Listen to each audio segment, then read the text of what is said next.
All right, so I'm imagining that the sound and picture quality might be a little strange this time. And I also want to clarify something that the title of this is, what is it, Out of the Box? No, Off the Beaten Path Activities for ESL Classes. And in saying that, I'm not suggesting that all of those other really common popular activities are not good, because those activities are really great. They're awesome activities, and you maybe come across them a lot and have used them.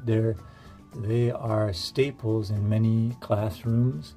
Like I mentioned before, the 2 truths and a lie, like you say 2 or 3 statements and one of them is not true.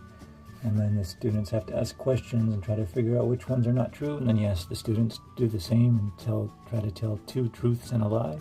Or, 1 truth and 2 lies. You can mix that up. So, what I'm saying is I want to clarify that those activities are all great. And I'm trying really hard to present things here that maybe, perhaps, possibly, if you're just starting off, maybe you haven't come across yet, and you feel like you've used up all of your other good ideas and resources, and you want something fresh.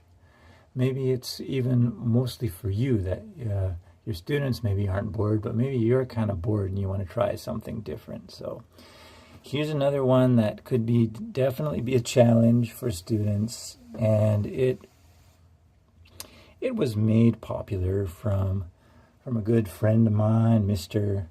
William Shakespeare, I believe. Oh, yeah, okay. If I'm wrong on that, just let me know. It's a game of questions, yes. All right, so this is an example of how it goes. It's a questions-only game. And basically, between 2 people, they can only ask questions. You can't answer with a statement. All right, so for example, in this question, do you have a piano in your house? If the person answered, yes, I do, then they're out. Bam, bam. Then they've already lost the game. All right, so here's an example of a conversation and how it might go, and then we might even end up going off the page and see what happens. All right, so here it is. Do you have a piano in your house? Didn't you come over and play it last week?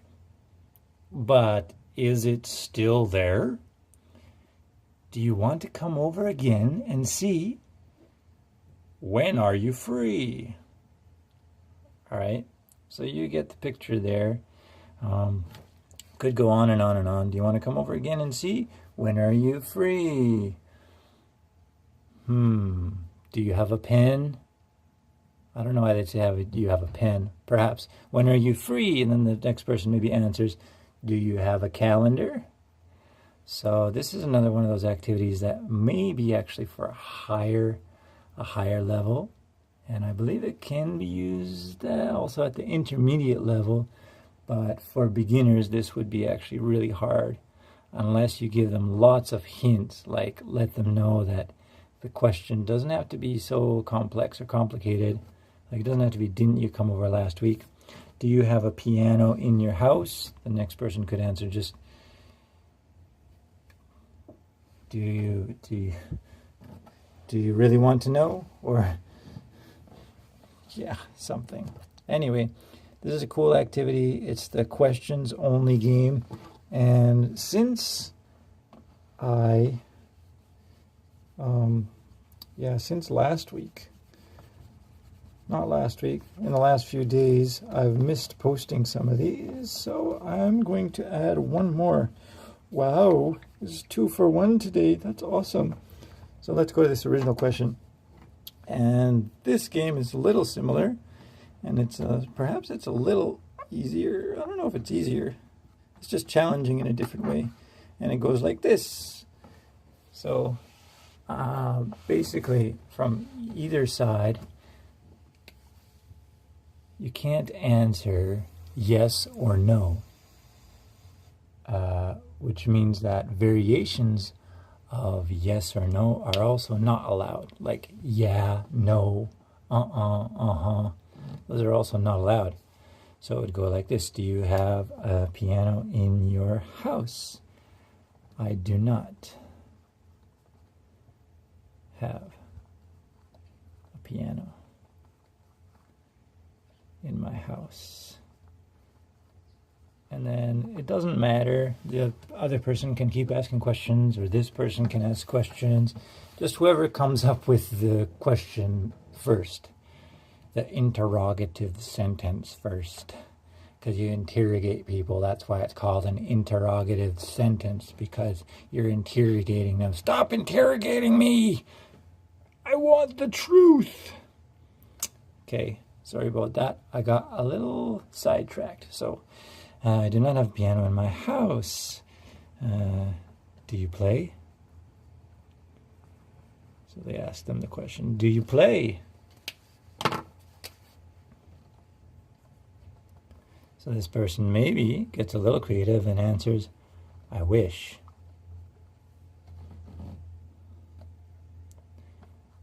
I only play.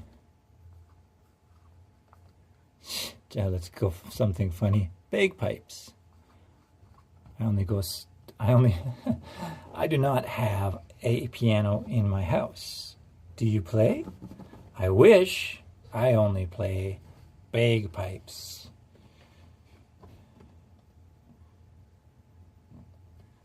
Do you like bagpipes?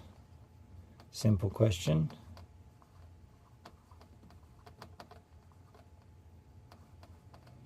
And then let's just assume that this person is going to have a slip of the tongue.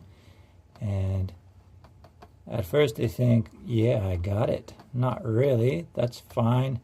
So we're going to say that not, using not in a sentence is allowed, but just not using yes, no, yeah, nah, Not really, no. Oh, slip of the tongue, not really, no. All right, so that would mean that this person, that B, has lost the game. So this could be teacher versus students. This could be, in pairs and with partners, A versus B. And it also could be just like a free-for-all, like if you have a smaller class, 5, 6 students, and you just can randomly choose people and try to make them say yes or no. And I have done this before in one of my ESL classes quite a long time ago. I think it was in 2008. And it was pretty funny. They got quite excited. And the best way to get a person to say yes or no is actually to ask really I'm going to call them button pushing questions, like things that'll get people really worked up, and you have to emphasize and let everyone know that it's all just in good fun. If people are sensitive, then you probably shouldn't do it this way. But one of my students, he was asking questions like, "Are you stupid?" And they'd answer, "I'm not stupid." "Are you sure?" And then that's how he kind of got them worked up, so that they'd forget that they're in the middle of a game, that they can't say yes or no, and they'd say no, like that. Or, you start asking question, like that are off the point of a yes, no question, and then suddenly you hit them with a yes, no questions, and it kind of messes with them. So, for example, what's your mother's name? I was going to say Teresa. Let's say, for example, what's your mother's name? Oh, my mother's name is Samantha. Oh, okay. What does she do? Yeah, she's a banker. Oh, yeah, that's cool. Oh, that's cool. So, is she good with numbers? And then the other person answered, oh, yeah. And then, oh, bam, bam. Oh, you said yeah. All right. So you lose the game. Okay, so I think you get the idea. So there are 2 games, the questions only game and the don't say yes or no. These are quite fun for, a little bit higher level students.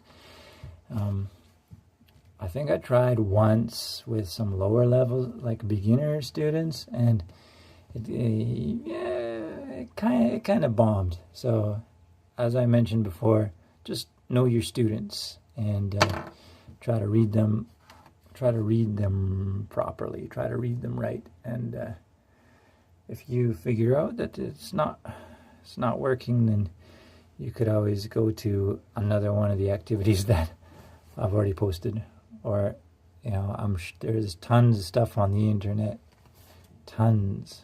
Okay, so cool. All right, so hope you enjoyed that, and see you next time.